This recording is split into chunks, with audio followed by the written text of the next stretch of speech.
On l'appelle encore parfois la maison du futur. Eh bien non, le futur est derrière nous car la maison connectée existe déjà. En fait, elle est née dans les années 1980, lorsque l'informatique a commencé à entrer dans nos domiciles. Domicile plus informatique, ça a donné naissance au mot domotique. Et oui, tout a commencé comme cela. Et puis bien sûr, avec le développement d'Internet, du Wi-Fi et des réseaux connectés, nos maisons sont capables aujourd'hui d'être de plus en plus automatisées, de plus en plus intelligentes, comme disent certains. Mais au-delà du gadget, l'intérêt majeur de la domotique aujourd'hui, c'est surtout de mieux gérer l'énergie de nos maisons. Regardez. Ah, on passe la journée à la maison aujourd'hui ? Eh oui, mais ce n'est pas n'importe quelle maison. Celle-ci est intelligente. Elle est équipée d'un système domotique. Je vais t'expliquer. Pour le moment, tout le monde dort, mais le réveil ne va pas tarder à sonner. C'est l'heure de se lever. Mais regarde, la maison se réveille aussi. Les volets s'ouvrent tout seuls pour laisser entrer la lumière. Super. Par contre, il fait frisquet parfois le matin. Ça n'aide pas à sortir de son lit, ça. Ne t'inquiète pas. Le chauffage s'est activé avant le réveil. La température est déjà montée de 3 degrés dans l'ensemble de la maison. La salle de bain, elle aussi, est déjà prête pour accueillir les habitants. La bonne quantité d'eau a été chauffée pour la douche et les serviettes sont déjà toutes chaudes. C'est ce qu'on appelle un réveil en douceur. Et ça ne s'arrête pas là. Avant de partir, on communique avec toutes les pièces de sa maison grâce à ce petit boîtier tactile. Avec le programme « Je m'en vais », par exemple, on demande à la maison d'activer l'alarme. Quand on ferme la porte, la maison se verrouille automatiquement et ferme aussi tous ses volets. Le chauffage s'arrête et même la lumière oubliée dans la salle de bain s'éteint. C'est une vraie forteresse. Et elle le reste jusqu'à la fin de la journée. Et lorsqu'on rentre du travail grâce à une application installée sur son smartphone, on prépare à distance son retour à la maison. De cette manière, quand on arrive, la maison est déjà prête à nous accueillir confortablement. Les lumières qui captent la présence s'allument en douceur. Partout dans la maison, le chauffage est déjà à la bonne température depuis une demi-heure. Une petite musique d'ambiance démarre dans son salon pour se détendre. J'espère que sa maison écoute de la bonne musique. Et oui, c'est chic et c'est pratique, la domotique. Mais comment les informations sont-elles transmises, traitées, enregistrées ? Qui donne les ordres ? À qui ? Et par quel circuit ? Y a-t-il au moins un pilote dans l'avion ? J'imagine que le chef de tous les appareils connectés n'est ni le grille-pain ni la cafetière. Je dirais même plus. En domotique, il n'y a pas de chef du tout, seulement un messager. Il s'agit de ce petit boîtier tactile fixé au mur, ou de ta tablette, ou de ton smartphone. Tous contiennent la même interface virtuelle connectée à toutes les équipes d'appareils de la maison. Celle de l'éclairage, celle des volets ou celle du chauffage par exemple. Elle te permet de superviser chaque groupe. Ok, j'ai compris. Maison, augmente le chauffage. Désolé la petite voix, mais il vaut mieux parler le domotique. Et c'est l'interface qui se charge de transmettre ta demande par réseau. Pour cela, 3 chemins sont possibles. D'abord, le boîtier peut envoyer ses informations par réseau filaire via un câble de téléphone par exemple.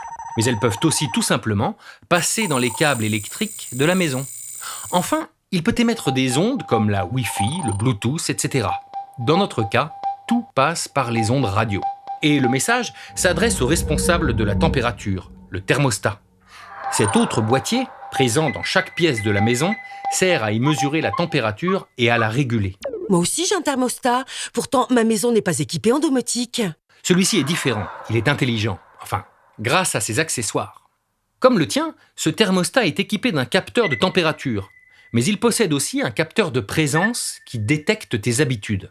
Quand tu quittes la maison pour aller travailler et que tu reviens, le thermostat enregistre tes va-et-vient et intègre ces informations dans son calendrier horaire.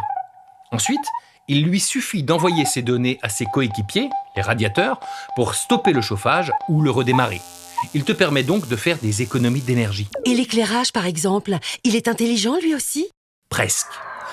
Quand tu entres dans une pièce, un détecteur de présence demande aux lampes de s'allumer. S'il fait trop sombre, un détecteur de luminosité augmente leur intensité. Et si tu t'en vas, les lumières s'éteignent à nouveau. La domotique, c'est donc un grand orchestre? Tous les messages émis par les uns sont captés par les autres, mais seuls les appareils concernés réagissent. Cependant, autant de capteurs et d'objets qui communiquent, ça commence à faire du monde. Chaque appareil doit donc attendre son tour pour émettre sans gêner les autres. Pareil lorsque sa mission est accomplie. Il en informe l'interface, qui en informe l'utilisateur, et la boucle est bouclée. La domotique, c'est bon pour les économies d'énergie, bien sûr, mais c'est bon aussi pour notre confort. Et finalement, la domotique n'est que le prolongement de cette course au progrès technologique que nous avons engagée depuis le XVIIIe siècle. Découverte de l'électricité, du téléphone, de la télévision, avènement de l'informatique et d'Internet. Voici comment, au fil du temps, le confort s'est installé dans nos maisons. Si vous avez peur du noir, la France du XVIIIe siècle n'était pas faite pour vous. En ville, la nuit, les rues sont à peine éclairées par quelques réverbères à huile. Il faut attendre les années 1820 pour voir apparaître les premiers éclairages au gaz grâce à l'ingénieur Philippe Lebon. Mais ce n'est que 70 ans plus tard que tout le territoire urbain en est équipé. Ce gaz est produit en chauffant à très haute température le charbon des mines. C'est la première révolution industrielle. Les villes sont en pleine croissance démographique et le gaz participe à leur modernisation, fournissant aussi force motrice et chaleur. Mais il provoque parfois dans les théâtres des incendies meurtriers. Dans l'habitat, le gaz intègre peu à peu les foyers bourgeois, puis les plus modestes, grâce à la mise en place de conduits de gaz et d'abonnements à prix réduit. Et en plus d'éclairer, il sert aussi à cuisiner et à chauffer l'eau. Mais en dehors des grandes villes, les foyers s'éclairent encore à la traditionnelle bougie.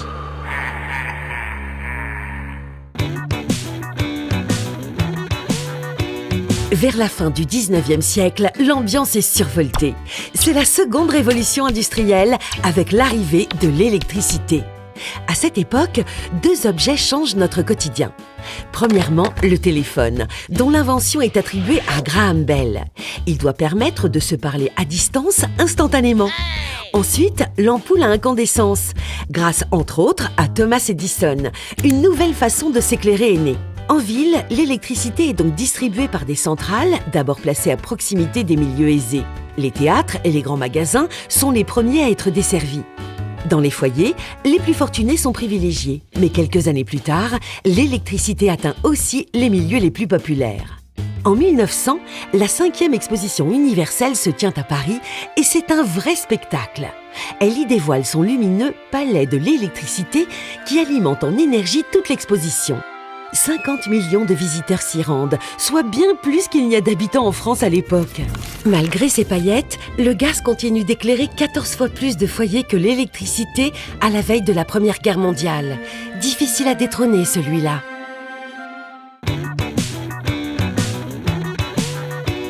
Au début du XXe siècle, l'électricité s'invite aussi dans les tâches ménagères. À l'issue de la Première Guerre mondiale, beaucoup de femmes chargées de maintenir l'activité économique du pays, quand les hommes étaient au front, sont contraintes de retrouver leur rôle de ménagères au foyer. Les industriels surfent sur cette vague.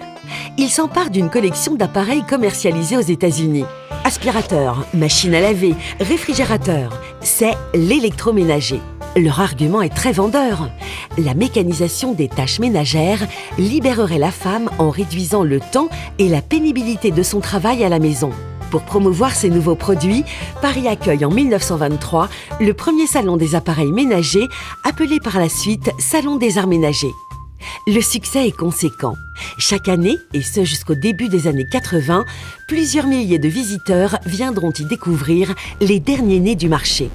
Ces inventions se perfectionnent au fil des ans et leur utilisation explose après la Seconde Guerre mondiale. On entre dans les 30 Glorieuses, période durant laquelle la France développe une véritable société de consommation.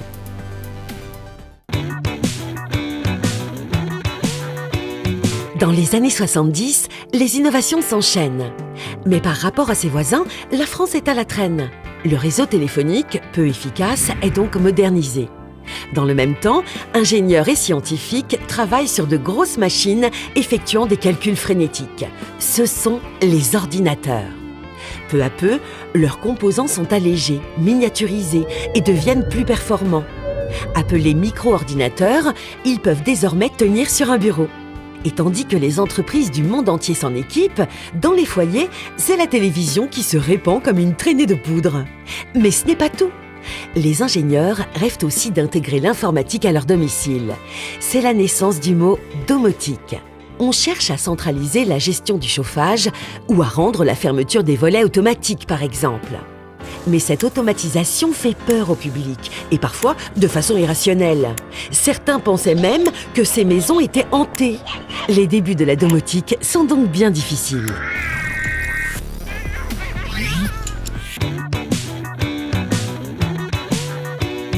À la fin du XXe siècle, les progrès de la domotique sont marqués par 3 événements. D'abord, l'ordinateur débarque dans les maisons.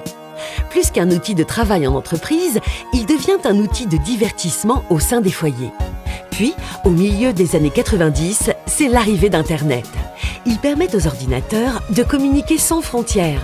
Et grâce au web, les chercheurs en domotique s'intéressent aux objets connectés. Enfin, 2 crises pétrolières successives, survenues dans les années 70, provoquent une forte hausse du coût de l'énergie. Désormais, les bâtiments doivent être mieux isolés pour limiter leur utilisation du chauffage. Ce dernier événement donne finalement un sens à la domotique. Les appareils capables de communiquer entre eux peuvent surveiller et gérer l'énergie. Et depuis les années 2000, les technologies sans fil, comme le Wi-Fi ou le Bluetooth, se développent, ainsi que la miniaturisation des composants électroniques, l'avènement des appareils mobiles, l'invasion des écrans tactiles et des télévisions connectées. Désormais, les appareils domotiques sont bien plus puissants et simples d'utilisation. Au-delà des économies d'énergie, il y a aujourd'hui bien d'autres applications de la domotique, par exemple en matière de sécurité, de santé, de qualité de l'air ou d'assistance aux personnes vulnérables. Bref, la domotique pénètre peu à peu dans tous les domaines de notre vie quotidienne. Bienvenue dans notre maison connectée.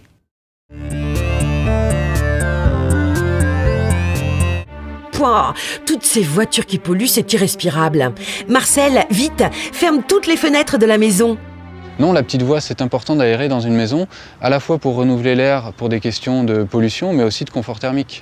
Ah oui, le confort thermique, c'est la température à laquelle on se sent bien. Mais chez moi, c'est pas pollué. Un air pollué dans une maison, ça peut à la fois être dû à de la pollution extérieure, puisque pour ventiler une maison, on récupère de l'air qui vient de l'extérieur pour l'amener à l'intérieur. Mais ça peut aussi venir des pollutions intérieures, notamment du rejet de CO2 des occupants. Quand l'homme respire, il rejette du CO2, mais aussi lié à la pollution de l'air à cause de peinture, de mobilier par exemple. Ok, j'ai compris. Toujours renouveler l'air de chez soi. Et pour ça, on peut utiliser ce qu'on appelle la ventilation mécanique contrôlée double flux, ou VMC double flux pour les intimes.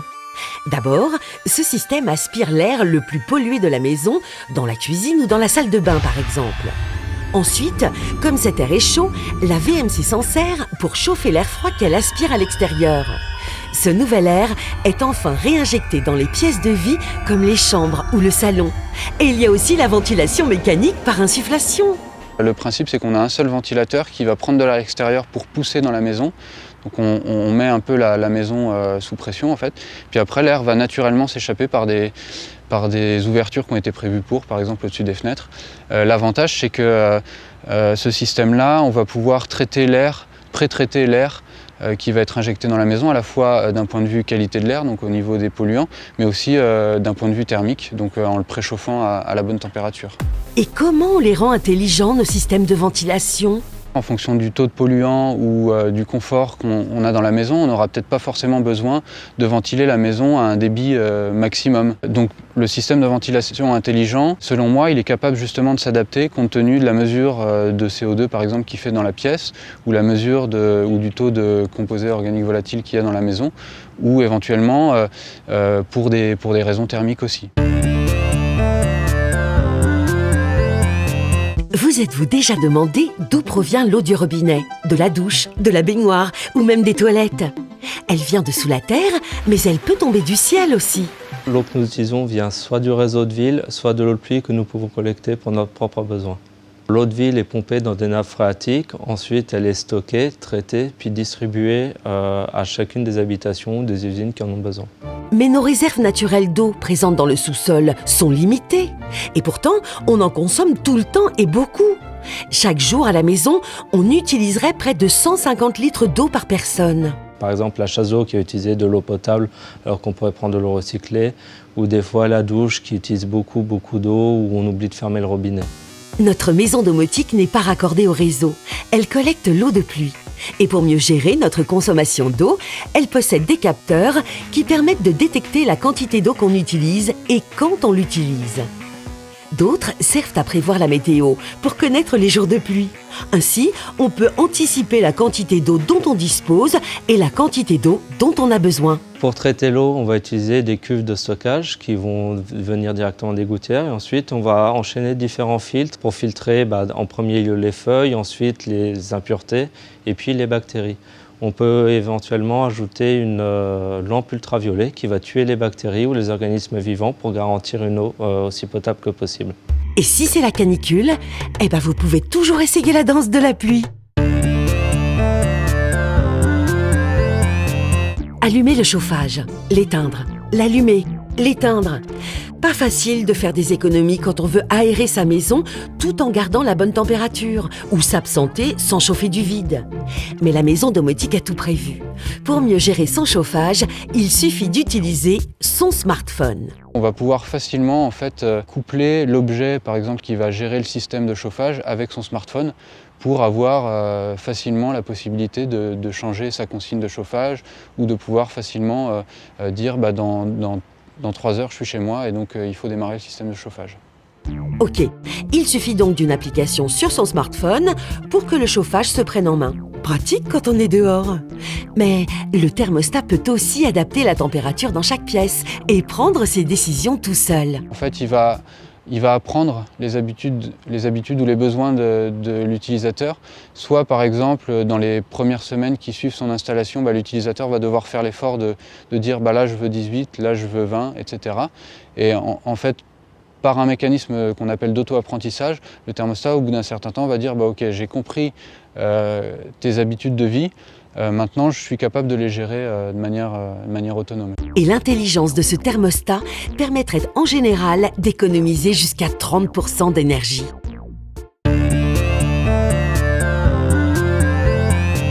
Oh dis donc, il est drôlement bien surveillé ce bâtiment. C'est comme ça qu'on sécurise une maison en domotique ? T'inquiète pas, la petite voix, c'est pas comme dans les films d'action avec des lasers qui balayent partout où tu peux pas faire un geste sans être détecté.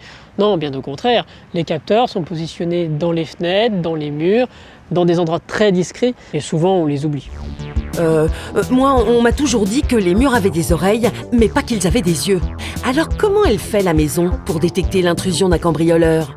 Alors le capteur de volumétrie, c'est un capteur qui permet d'identifier, de repérer dans une pièce un certain volume, c'est-à-dire qu'il va chercher à repérer une hauteur, une masse en fait. C'est basé souvent sur la thermique, c'est-à-dire sur les déplacements de chaleur dans l'air. Maintenant, on peut avoir des caméras un petit peu plus spécifiques pour certains usages. On a des caméras thermiques, c'est-à-dire qui vont être sensibles à la chaleur et qui vont être capables de produire une image même en pleine obscurité. Ok, à moins de se faire cambrioler par un glaçon, il y a assez de capteurs dans la maison pour avertir son propriétaire. On a une multiplication des capteurs, mais on peut avoir une mutualisation aussi de certains capteurs, puisqu'on va utiliser les capteurs des ouvrants de portes et de fenêtres pour détecter une intrusion, mais aussi pour savoir si l'usager a ouvert sa fenêtre, auquel cas il n'est plus nécessaire de maintenir le chauffage. Donc finalement, l'intérêt, c'est de pouvoir combiner ces différents systèmes et d'améliorer les différentes fonctionnalités qu'on peut retrouver au sein d'un habitat sans multiplier les coûts, notamment, de l'installation. Aujourd'hui, selon l'INSEE, il y a environ 18% de personnes de plus de 65 ans en France. Et elles seront de plus en plus nombreuses. La domotique sert donc aussi à assurer leur sécurité. Le domicile est le premier lieu de risque pour la personne âgée. C'est là où se passe le plus grand nombre d'accidents de la vie courante. Il existe déjà sur le marché des produits qui permettent de récupérer des informations au domicile, comme des capteurs de luminosité qui permettent de récupérer la luminosité dans le domicile. Ça va être intéressant pour nous pour savoir si elle reste dans le noir toute la journée, si elle s'est levée par exemple. On va avoir aussi des capteurs comme ceci, des capteurs très basiques, des contacteurs de porte, qui vont nous permettre de savoir si la personne va par exemple dans la salle de bain. Et puis on va avoir des capteurs non commercialisés pour le moment, des prototypes, qui vont nous permettre de détecter la présence de personnes, de compter le nombre de personnes et de détecter des postures sur cette personne, savoir si elle est assise, debout, couchée, et donc par la suite, on l'espère, détecter la chute de la personne. S'il se sent trop épié, l'habitant peut aussi décider de ne pas transmettre certaines données ou choisir à qui elles seront communiquées. Mais le système réagit différemment s'il observe une évolution progressive du mode de vie de la personne âgée ou s'il détecte une chute.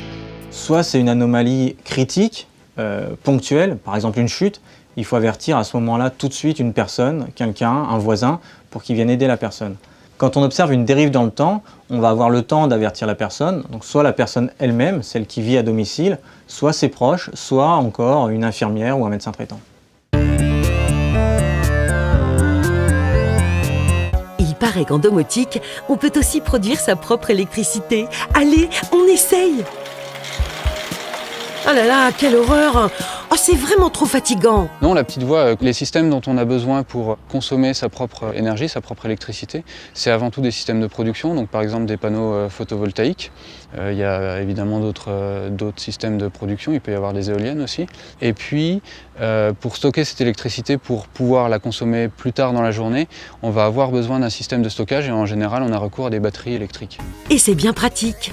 Mais pour mieux assurer son autonomie, il reste encore à trouver comment stocker son énergie sur une année entière. Car s'il pleut pendant des semaines, je ne peux pas me dorer comme un toast au soleil, et mes panneaux solaires non plus. Évidemment, la production d'électricité grâce aux panneaux photovoltaïques va en être fortement impactée. C'est pour ça du coup que le raccordement au réseau est encore nécessaire. C'est des périodes pendant lesquelles on va devoir consommer de l'électricité sur le réseau. Ou alors, il faut diversifier les sources d'énergie pour avoir de l'électricité quel que soit le temps. Bon, ok, vivre dans une maison entièrement automatisée et connectée, c'est plutôt séduisant. Mais cette domotique ne risque-t-elle pas de prendre le contrôle de notre quotidien, de porter atteinte à notre vie privée ou encore d'accroître les inégalités sociales? Sur ces différentes questions, voici les points de vue de nos experts.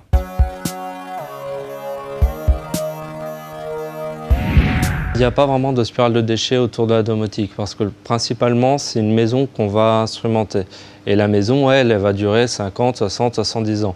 Il va y avoir des technologies et il y en a qui vont apparaître, disparaître, tandis que d'autres vont rester beaucoup plus longtemps comme un système de chauffage. Du fait qu'on ait ces temps très longs dans l'habitat, on n'est pas forcément dans une logique de je prends et je jette. Ensuite, on travaille à des systèmes qui ne consomment pas d'énergie, qui sont capables de capter un petit peu d'énergie et de produire de l'information nécessaire à prendre des décisions.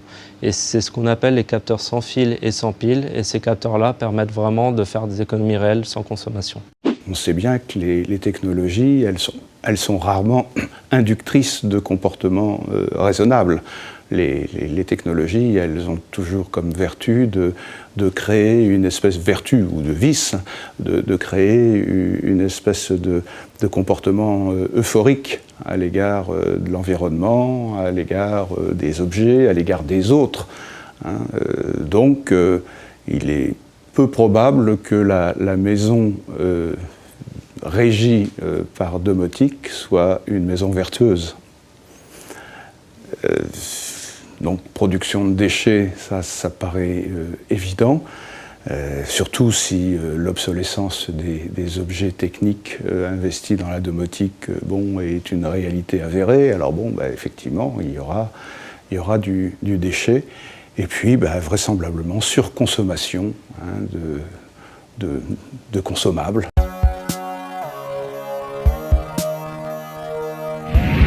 Il faut que la technologie ait du sens quand on la déploie dans les maisons.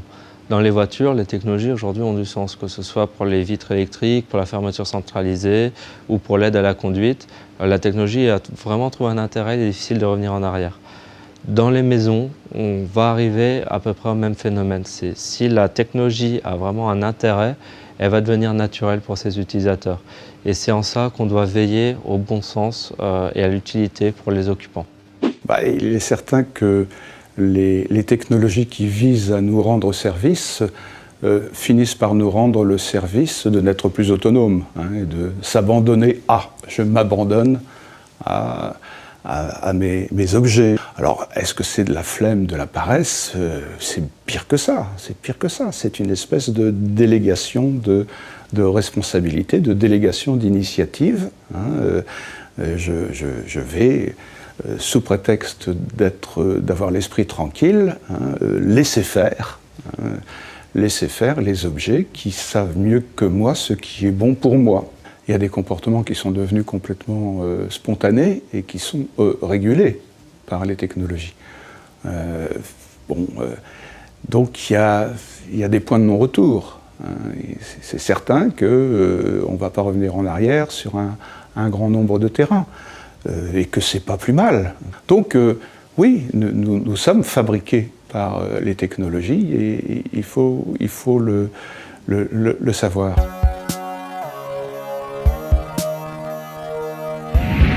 Les données qui sont collectées, il faut déjà voir si c'est des données de vie privée ou pas. Si on souhaite que ces données restent privées, dans ce cas-là, vaut mieux ne pas se connecter, les partager, ces données. Il arrive que des fois, ces données sortent quand on doit faire un accès à distance sur son téléphone. Aussi, dans la plupart des cas, elles ne sont pas stockées. Elles sont stockées quand on a besoin d'apprendre, de comprendre comment fonctionne un habitat.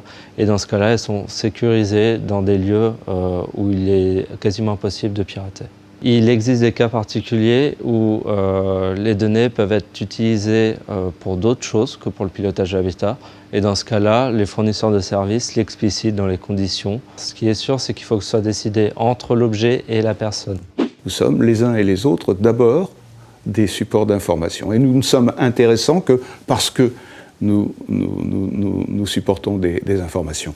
Alors les dispositifs qui vont équiper nos maisons vont accélérer ce processus-là. Alors évidemment, il peut toujours y avoir des modes d'emploi dans chacun des sites qu'on utilise, avec des clauses de restriction. Il faut cocher des « j'accepte » pour pouvoir accéder à un site. On s'aperçoit qu'il y a eu 50 lignes sur votre écran de recommandations. Vous acceptez sans les lire, c'est comme dans la plupart des contrats que vous signez. Alors évidemment, c'est une manière pour l'ingénieur de se donner bonne conscience, de dire moi j'ai fait ce qu'il fallait, hein, vous êtes tombé dans le panneau, c'est parce que vous n'avez pas pris le temps, hein, de lire et de refuser. Ne tombons pas dans l'angélisme consistant à dire nous sommes toujours libres de nous déconnecter, nous sommes toujours libres de vivre comme des amiches. Non, c'est pas vrai.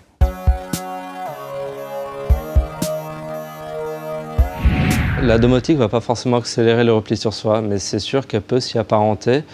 Tout va dépendre des personnes, comment elles vont utiliser leur habitat. La domotique est en premier lieu là pour permettre aux personnes d'être autonomes en énergie, ou en tout cas d'être économes ou d'être bienveillants vis-à-vis de leur voisinage. Donc ça peut aussi entretenir les relations humaines. La domotique ne va pas forcément creuser les inégalités sociales.